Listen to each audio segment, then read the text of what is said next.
Hello viewers, welcome to my channel Adnan Tech 2 and Touch Point. আজকে আমরা একটা নতুন বিষয় সম্পর্কে জানতে পারবো। পঞ্চগড় জেলা। পঞ্চগড় জেলা প্রতিষ্ঠিত হয় 1984 সালের 1 ফেব্রুয়ারি। তার আগ পর্যন্ত এটি ঠাকুরগাঁও মহকুমার অন্তর্ভুক্ত ছিল। পঞ্চগড় জেলা রংপুর বিভাগের অন্তর্গত। পঞ্চগড় জেলার আয়তন 1400.63 বর্গ কিলোমিটার।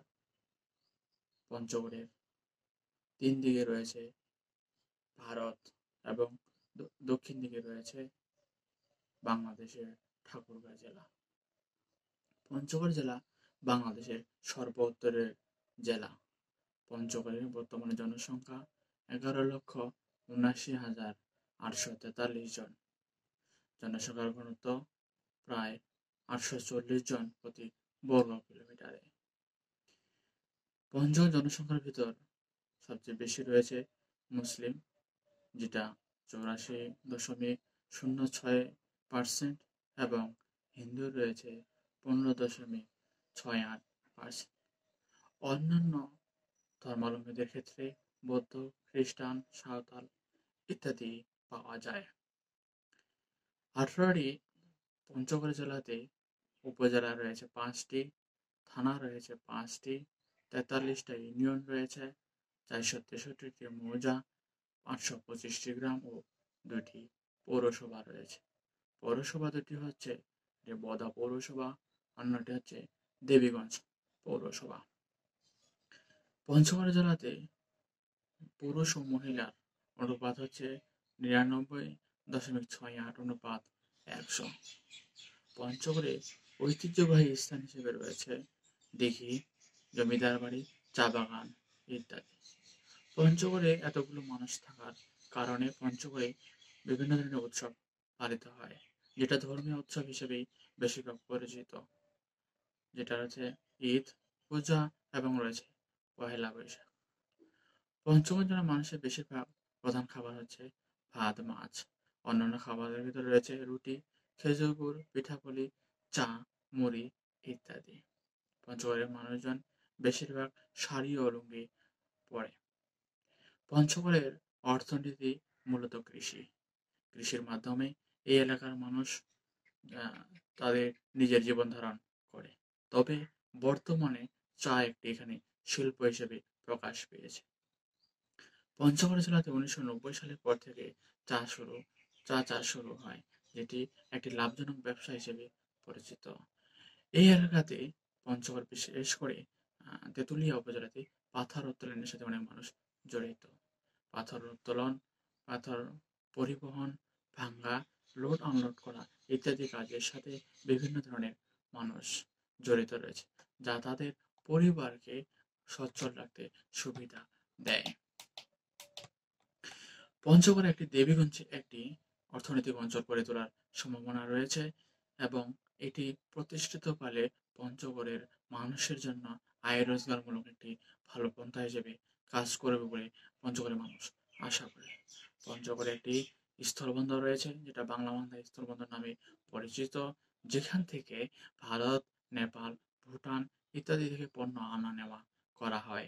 এই এলাকাতে প্রায় 20,000 মানুষের কাজের ব্যবস্থা হয়েছে। শিল্প বাণিজ্যের ক্ষেত্রে চা, চিনি ও কাঠ প্রক্রিয়াজাতকরণ ও চাল প্রক্রিয়াজাতকরণ শিল্প গড়ে উঠেছে। পঞ্চগড়ে একটি আধুনিক সদর হাসপাতাল এবং বোদা উপজেলাতে একটি গ্রামীণ চক্ষু হাসপাতাল রয়েছে।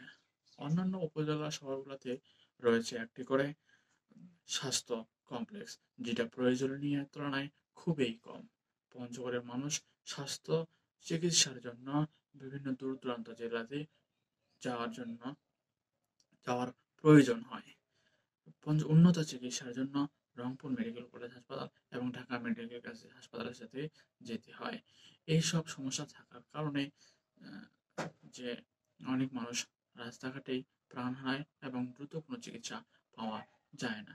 আমার মনে হয় বা আমাদের উচিত পঞ্চগড়ে একটি নতুন করে মেডিকেল কলেজ এবং চিকিৎসা ব্যবস্থা সম্পূর্ণভাবে উন্নত করার জন্য সরকার যেন যথেষ্ট পদক্ষেপ গ্রহণ করে।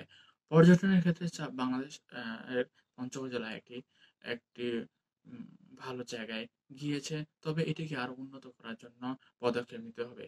পর্যটনের ক্ষেত্রে চা বাগান, টিউলিপ বাগান, আনন্দধারা, মহারাজার দিঘি, মির্জাপুর শাহী মসজিদ ইত্যাদি অবস্থিত। আরো ক্ষেত্রে একটি রয়েছে টাঙ্গন ব্রিজ। এইগুলো থেকে কিছু মানুষের অর্থনৈতিক কাজের ব্যবস্থা রয়েছে, যদিও বিষয়গুলো সবগুলো ব্যবসায়িক কাজের জন্য জড়িত। জেলা প্রশাসনের আন্ডারে যদি এসব কার্যক্রম পরিচালনা করা হয়, তাহলে আমাদের পঞ্চগড় জেলার পর্যটনের দিক দিয়ে উন্নত হবে বলে আমি আশা করি। পঞ্চগড় জেলায় রয়েছে কয়েকটি স্টেশন, এবং বাংলাদেশের সবচেয়ে উত্তরের রেল স্টেশনের নাম হচ্ছে পঞ্চগড় জেলা রেল স্টেশন বা পঞ্চগড় রেলওয়ে স্টেশন। পঞ্চগড়ের গড় তাপমাত্রা হচ্ছে 25 ডিগ্রি সেলসিয়াস, এবং ভারতের সাথে আমাদের যেহেতু বর্ডার রয়েছে, এই বর্ডারের দূরত্ব প্রায় 288 কিলোমিটার। পঞ্চগড়ে একটি সুগার মিল রয়েছে, এবং পঞ্চগড়ের প্রধান সড়ক হিসেবে রয়েছে একটি এশিয়ান হাইওয়ে। উপজেলা ও জেলা শহর বাদে কয়েকটি ভালো বাজার রয়েছে এখানে: ফুটিবাড়ি, সাকুয়া, পাহালজ, জয়ন্তন, শালবাহান ইত্যাদি অবস্থা ইত্যাদি। এইসব জায়গাতে সাপ্তাহিক 2বার করে হাট বসে ব্যবসায়িক কার্যক্রম পরিচালনা করার জন্য। পঞ্চগড়ে পঞ্চগড়ের মানুষ সহজ সরল এবং খুব অতিথিপরায়ণ। পঞ্চগড়ে ভ্রমণের আশার ব্যক্ত রেখে আমি আমার ভিডিও আজকে থেকে এখন শেষ করছি। দয়া করে সবাইকে ভিডিওটি লাইক, কমেন্ট, সাবস্ক্রাইব ও ফলো দিয়ে রাখবেন। ধন্যবাদ।